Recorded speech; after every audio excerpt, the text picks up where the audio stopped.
Good morning, good afternoon, and good evening, everybody tuning in today. Supatease here again with another PvP walkthrough, this time Discipline Priest 3v3 arena against a Destruction Warlock, Assassination Rogue, and Holy Paladin. This composition was giving me a lot of trouble throughout my last queue session, and towards the back end of it, I started figuring out what I needed to do in the matchup as far as communicating to my team. And when you're playing against a Destruction Warlock, it is all about hit and run. You go in, get your crowd control, get out all your damage, and immediately after that, you look to retreat, line of sight, and escape until your next attack. And your attack pivots around the cooldown of Kidney Shot. So in this match, I'll be going over my thought processes of figuring out when to run away, when to stay in and be aggressive, and when to look to trade cooldowns. This composition has a ton of crowd control. It has Hammer of Justice, Repentance, and Fear. All of these do not share diminishing returns. On top of the classic, the Blind Sap, which you typically have to trinket. So all three of the earlier CCs that I mentioned are going to sit if they are not stopped or line of sighted effectively. So at the start of the fight, you want to make sure you have Atonement on your partners, the Mage and the Rogue. This is so that you can use Dark Archangel in the opener. You do not need Atonement on yourself for Dark Archangel. As soon as my partners move into LOS, I look to get the Dark Archangel, but unfortunately I made a mistake on my mount there and ended up getting sapped. Our opener did get the Paladin's Trinket regardless, but this sap puts us behind for potential incoming damage. Here we see Blind used, and I will trade my Trinket with Blind. Repentance is then casted. I grip my Rogue and immediately tell him to run.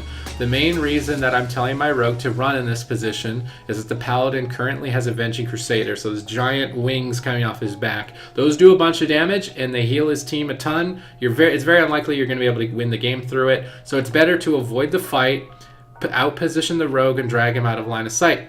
Now I'm out of the crowd control. I do the Twist of Fate Radiances to try and bounce back with a Rapture Shield combination. During this retreat, we overextended the Rogue. We secured a good crowd control chain with Blind and Sap, and we have the Warlock locked down. And this is all a result of us positioning differently.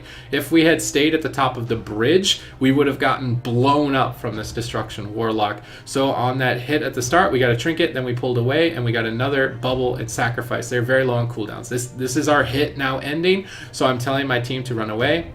I look to cheeky mind control the Rogue out of position, out of line of sight of his Paladin and Warlock. I tell my team that I'm holding him over here so they can move in position to look to try and stun lock him. Their Rogue makes a smart move and uses evasion to avoid the incoming stun. Now I reposition to the ramp as they are downstairs and I want to avoid them.